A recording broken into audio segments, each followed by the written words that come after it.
ندا محمد ندیم وایي هغه ملا چې د دین په تړاو د هرې پوښتنې ځواب لري ګمره دی.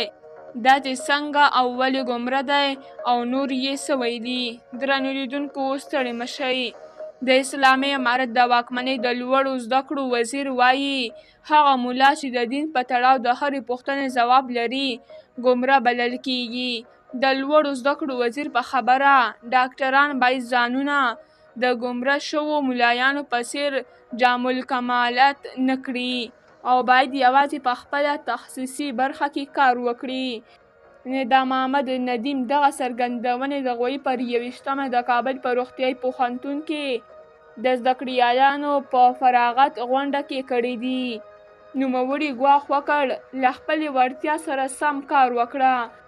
زموږ له ملایانو څخه که په دیني برخه کې یو چا پوښتنه وکړه او ده ځواب کړه خپله هم ګمره دی او نور هم ګمره کوي.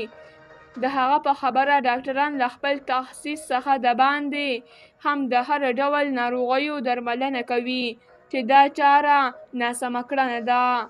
ده له ډاکټرانو څخه غوښتي چې د نړۍ په عصري سیستم د جراحي ترسرولو او درملنې له چارو سره ځانونه بلد کړي. دغه څرګندونې داسې مهال دي چې نوموړې واکمنۍ د نجونو د روغتیايي زده کړو په ګډون له هر ډول لوړو زده کړو څخه بې برخې کړي دي. د یاد وزارت چارسمبالی د نجونو د زده کړو په تړاو د خپل مشر له لوري د لګول شوو سخت دریځه بندیزونو څخه خورا په جدي ډول ننګه کوي. په بېلابېلو وختونو کې د نوموړي څرګندونې جنجال شوي او تر نیوکو لاندې راغلي دي.